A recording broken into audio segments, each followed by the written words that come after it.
What's going on, everybody? My name is Alonso. Welcome back to the channel. We have a really beautiful tree net in the works that I've been working on for a couple hours now here at Casa de Parents, giving them a little early Christmas gift this year with a really big tree net for their property. So last time we learned how to set up the perimeter. If you guys missed that video, I highly encourage you to check that out right here. Before I start this video, really quickly wanted to say that I'm going to be making a space net toward the end of the year, and I may be giving it away. If you want to find out how you can potentially win a free space net, stick around to the end of the video where details will be announced. Alright, let's start this video.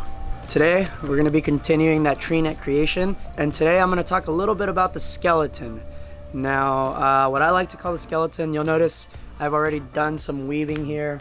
You can see it's already partially filled in, but you can also see all these kind of stray lines that just kind of go all over the place, and that's what I like to call the skeleton. We're weaving on 3 trees, so when you first start the perimeter, it starts out as an almost perfect triangle, and you'll notice that even with what I've already weaved, we've already got some very much angle on just this leg here, and it's also starting to bow in and all the other legs. Now, the reason for that is, I think, kind of obvious. You know, you're pulling tension inward all the time. Everything's getting pulled in. Now, the reason we want to make a skeleton is because if you don't do this and you just start weaving on one end, as you start to kind of move into the net, you're going to notice that where you started is much looser than where you currently are. And that's just because things are going to continuously, gradually move inward until they can't go inward anymore. And at that point, that's where you actually want to start weaving. The weaving is actually the trickiest part of the net. This is where most people will mess up, and you know, it's definitely a learning process. It's not a huge deal if you're doing it for yourself and part of your net is a little bit loose and other parts are a little bit tighter, but ideally you want to get this right the first time, especially if you're doing a tree net where it's going to be semi-permanently installed. It would be such a shame if you finished your weave and you found out that you had to redo a whole bunch of it because it got loose in some of the process. That would be kind of devastating, actually. So we're going to make sure that doesn't happen today. So follow along with what we're about to explain right here. Essentially what we're trying to do here, we're trying to take this really large surface area and cut it down into a bunch of smaller surface areas. I'm doing something I like to call quilting, and essentially what that means is I take a thinner static rope and I like to kind of randomly weave it through the net before I start weaving with paracord to make these blocky random shapes that I'm later going to fill in with colors. You'll notice here I've got some green here, I've got a little blue patch here, got a pink patch here, got another green patch there, and it's just gonna go on in different color patches. I think it makes this really cool quilt-like thing where the shapes are random, they're not perfect squares, they're not quite circles, they're just kind of random, and I really like that about it. Where the important part comes in is you wanna make sure that you pull really tight tension when you are weaving your static rope back and forth randomly, making your surface area into a bunch of small surface areas. What this is going to do, this is going to deform your shape, hopefully a lot, but you want that to happen so that it can't deform it much more once you're weaving. And what that's going to do is it's going to cause your weave to be real nice and tight, which is what you want. You don't want a big saggy diaper when you're done at the end of this. You want a nice top platform with ever so slight give, so that, you know, when your friends and family and anyone else that might be enjoying the net lays in it, they can do so very comfortably. Let's ignore the actual weaving that's been done here already. You'll notice I've got some things filled in here. Let's ignore that. We're actually going to go over that and some rules of thumb in the next video. So if you guys haven't already, hit that like button, hit that subscribe button so you don't miss when I post that video. So rules of thumb. The very first one, we want to pull tight. Now, the reason for that is we want to deform our perimeter as much as it's going to deform before we actually start weaving paracord into it.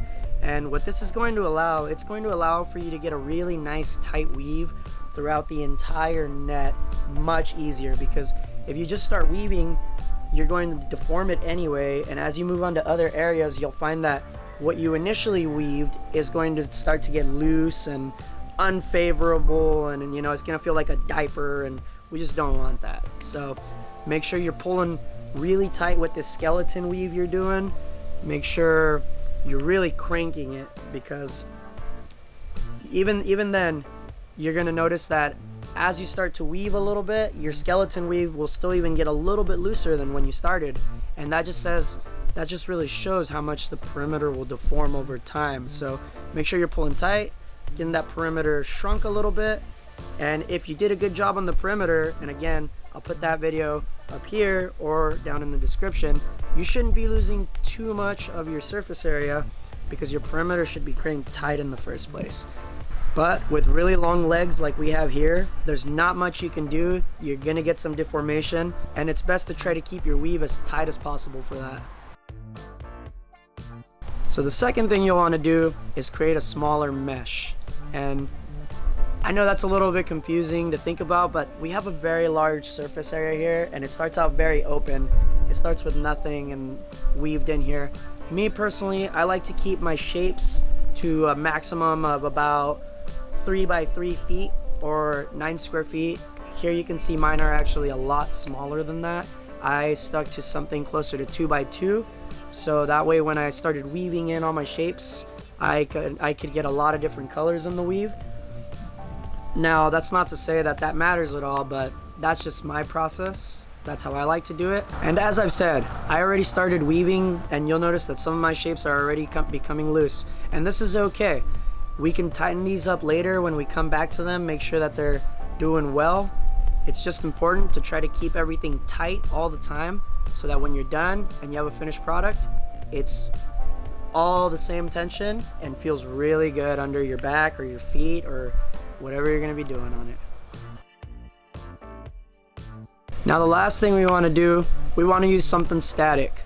And what I mean by that is you don't wanna use, so you'll notice here, I actually use some double P cord for some of my things. Now, this isn't the best way to do it. It'll work, sure, but using static rope will be much, much better. And like we've already said, we're trying to deform our perimeter as much as we can preemptively so that it doesn't happen unevenly while we weave. And if we try to use something like paracord to pull that perimeter, the paracord might just stretch over time and allow the perimeter to go back to its normal shape. Now this is something we don't want, because obviously we're trying to get, as we've said many times in this video already, we're trying to get that nice tight weave.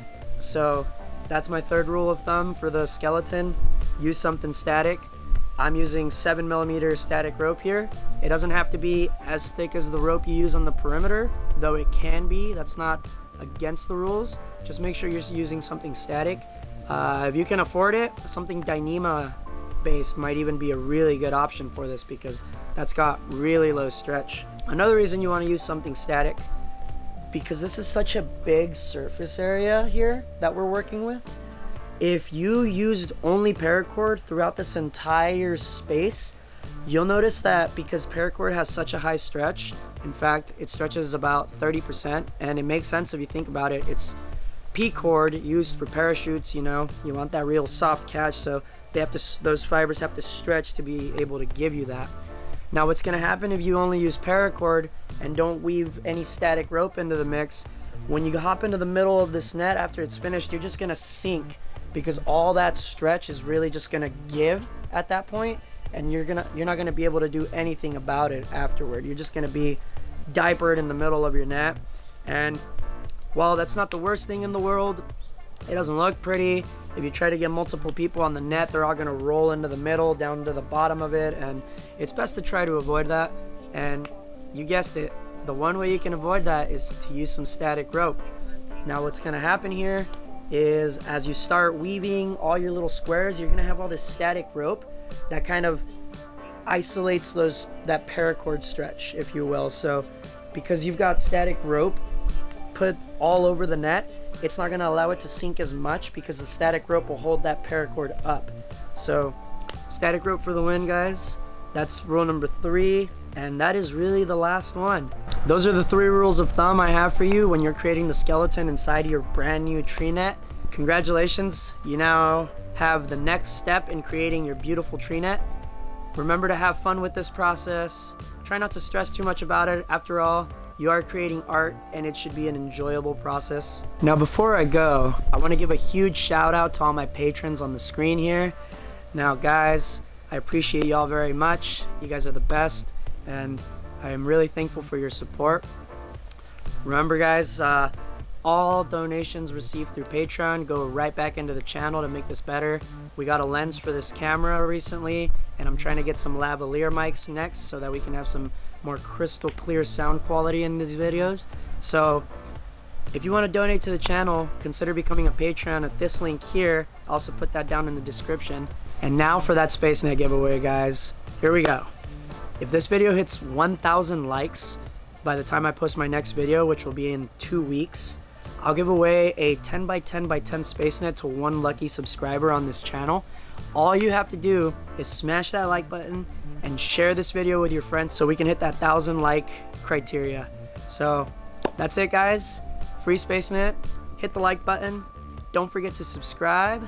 On the next video I'll be going over a little bit of the weaving pattern, so make sure you're subscribed for that so you don't miss out. As always guys, love y'all. Thank you guys so much for watching. I'll see you guys on the next video.